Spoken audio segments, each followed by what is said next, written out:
The biggest lie that is told to a mother is you need not feel emotional, you need not cry over your feelings. Everyone congratulated me, Arey wow, you have achieved a vaginal birth. But I wasn't sure if I should be proud of myself. There were a couple of places where I felt violated. You've got the biggest gift of your life. What makes you cry? If it's meant to be so natural, then why is it so tough? When I got pregnant with my second child, then there came second set of misconceptions which said that stop breastfeeding your first child. If you are pregnant with your second child, then you cannot be breastfeeding your first child. And then I thought, no, nature can't design it that way. There is a big lacuna in the way information around breastfeeding, birth is getting dissipated to the general population, to people like us, to new mothers. Close to 8 years back, I conceived my first child, Avni. And navigating pregnancy at that point of time felt very isolating. A lot of people had their traditional knowledge that they would share. Do not eat this, do not eat that, eat this, do not eat this, exercise, do yoga, couple of other things. But again, these were very contradictory to what medical practitioners would advise or suggest. Then came the point where I had to give birth. Again, inside the labor room, my husband was not allowed. And I just did not know who to look at for seeking support. I did not have a hand to reach out to. It was a normal vaginal birth. In medical terms, they call it NVD. But I did not know what to feel after that. There were a couple of places where I felt violated. Even though after the birth, everyone congratulated me, Arey wow, you have achieved a vaginal birth. But I wasn't sure if I should be proud of myself. Then came breastfeeding and the whole thing about postpartum. Postpartum blues started to kick in. There was so little that I could make out of the whole postpartum. It felt heavy. It was very overwhelming. And as a new mother, I did not know how to do breastfeeding. I had not seen women around me feeding their children. I had only this vision where babies are fed using a bottle. So I did not know. It's only later on that I got added to a certain, Facebook group for breastfeeding women. And I spoke to a couple of friends who were in a similar phase that they said, okay, you can also breastfeed your child. And that was a eureka moment. I was like, okay, was it meant to be so natural? If it's meant to be so natural, then why is it so tough? That's where I started to look out for more and more support. And the only people I could reach out to were some mothers sitting probably miles away, someone in the US, someone in the, in Bangalore, who were in a similar breastfeeding journey. But even little support from them felt very empowering. So I thought it means that breastfeeding or postpartum is not supposed to be a single person's journey. It's not supposed to feel so isolating. And that's when I started to garner more and more support. Yet everything felt very difficult, very overwhelming. The biggest lie that is told to a mother is you need not feel emotional, you need not cry over your feelings of postpartum. I would cry every time I would lift my child and would put her to the breast or would care for her or would carry her. And every time I would cry, I was told, oh, you've got the biggest gift of your life.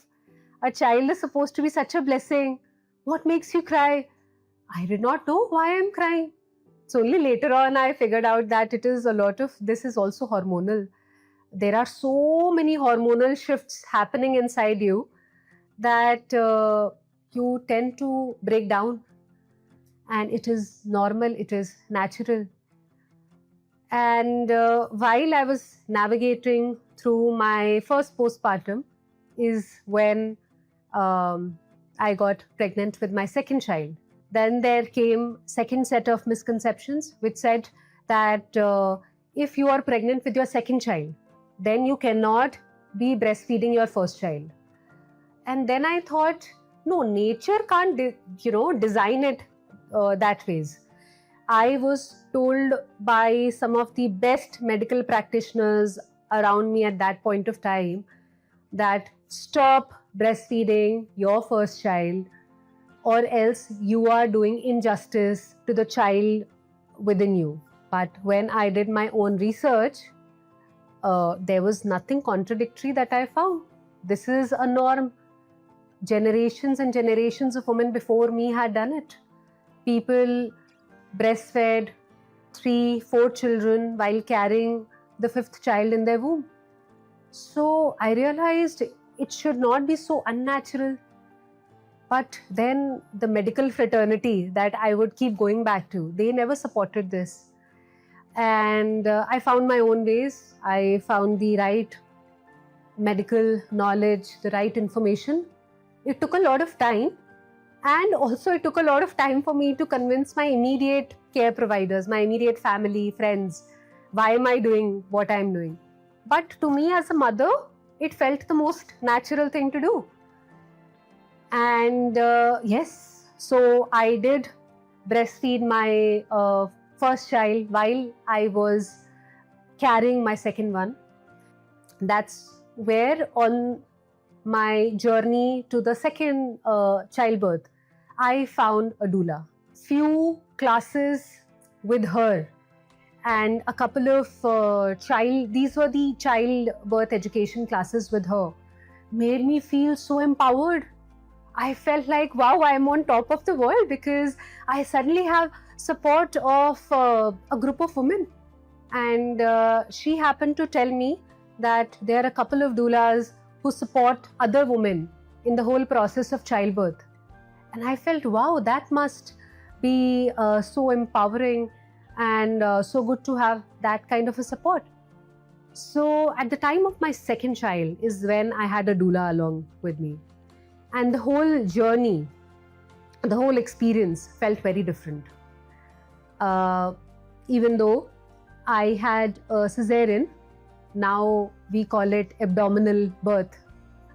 In a more gentler, terminology, we call cesareans as abdominal births. So yes, I did have an abdominal birth. One may beat themselves around it as to, oh my God, why did I end up having a cesarean? But the second time around, I was so much more informed about my body autonomy, about the rights I had as a mother, about things like golden hour feeding, about putting the baby to the breast at the earliest, that I did not have the first time. So second time was very empowering, felt more powerful. Then came the time when I was navigating my postpartum with a newborn and a toddler. And once again, things started to build up and everything was so overwhelming. But I did tandem breastfeeding with both my children. And while it drew not so encouraging response from the doctors, from the immediate, friends and families who got to know it, not because they did not wish good for me, but because they were in general worried that what will the newborn get if the toddler is already breastfeeding. This is exactly where I felt that there is a big lacuna in the way information around breastfeeding, birth is getting dissipated to the general population, to people like us, to new mothers. And that's where I thought, okay, I need to do something about this.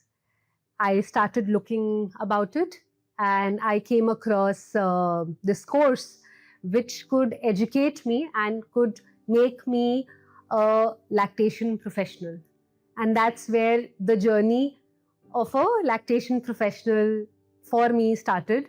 Alongside the same, I also pursued becoming a birth doula.